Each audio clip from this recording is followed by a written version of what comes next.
নমস্কার বন্ধুরা, good morning. আশা করি তোমরা সবাই ভালো আছো।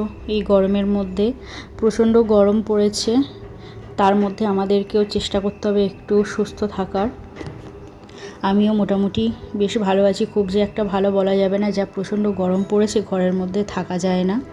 পাখা চললেও সেটা বেকার, কোনো গায়ে লাগছে না, অনবরত ঘাম হয়েই যাচ্ছে। আর কালকে রাতে একটু আমান ভিজে রেখেছিলাম, সেটাই সকালবেলা ছাড়িয়ে আমরা খেয়ে নেব। অল্টারনেট করে কিছু খাওয়ার চেষ্টা করি, যেমন মেথি মৌরি ভেজানো জল থাকে, কাঁচা হলুদ থাকে, কোনো দিন কালমেঘ পাতায় ভেজানো থাকে। তো কালকে রাত্রিবেলা কিছু জামা কাপড় ভিজিয়ে রেখেছিলাম, সেগুলো কাচা হয়নি, সকালবেলা সেগুলোই আজকে কাচবো অনেকটা।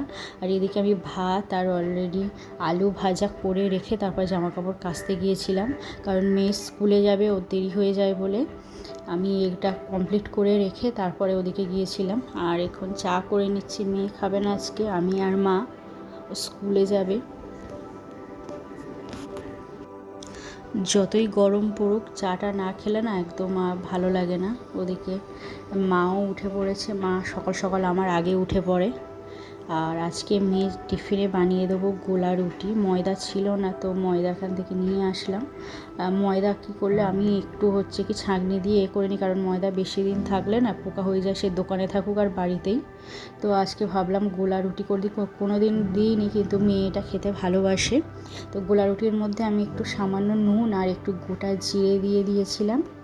আর এই লোহার চাটুর থেকে এই ননস্টিকের প্যানে গোলা রুটিগুলো খুব সুন্দর হয়, একদম পাতলা, আর তেল এত অল্প লাগে, মানে এটাকে হেলদি বলা যেতেই পারে, ময়দা বাদ দিয়ে তেলটা খুবই কম লাগে।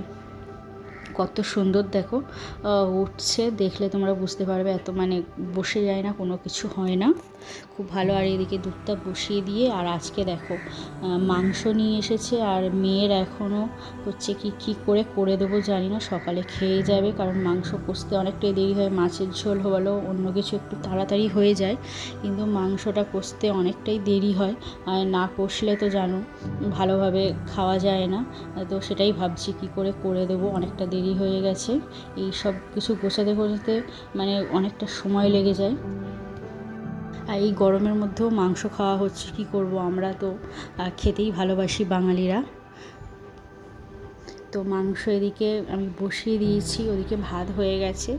আর মেয়ের আমি টিফিন গোছানোর সময় টিস্যু পেপার দিয়ে মুড়িয়ে দিই, যাতে তেলটা শুষে নেয় আর জিনিসটাও ভালো থাকে, বেশ কিছুক্ষণ ভালো থাকে, আর পুরো যে এক্সট্রা অয়েলি ভাবটা থাকে সেটা পুরো টেনে নেয়, যার জন্য অতটা বেশি হয় না। এখন গরমের তো স্কুলে থাকে, ঠিকঠাক মতো জলও খাওয়া যায় না, তার জন্য এই ব্যবস্থা। মেয়েকে আমি খেতে দিয়ে দিচ্ছি, তরকারি হয়ে গেছে। আর মা যেহেতু আছে, বাদবাকিটা একটু গুছিয়ে টুছিয়ে নেয়, বিশেষ কিছু মাকে করতে দিই না, কারণ মা অতটা পারে না। মা ওখানে আমার সেই চাল ছিল না, ওটা রোদে দিয়েছিলাম, ওটাই মা একটু বেছে দিচ্ছে। আর মেয়ের খাওয়া হয়ে গেছে, আমি আর মেয়েকে স্কুলে দিয়ে এসে তারপরে জামা কাপড়গুলো আমি সকাল 8টার সময় কেচে রেখেছিলাম, কিন্তু মেলতে যাওয়ার সময় পাইনি। আজকে এত তাড়াহুড়োর মধ্যে রান্না আর কাজ করছি। কালকে একটু বাইরে গেছিলাম, সেও জামা কাপড় পরেছে, 2 বালতি জামা কাপড় কেচেছি। আর এখন গরমের মধ্যে ঘামে না, জামা কাপড় পরলে না কেচে দিলে সেটাকে পুরো ঘাম চটচট করে, গন্ধ বাড়ায়।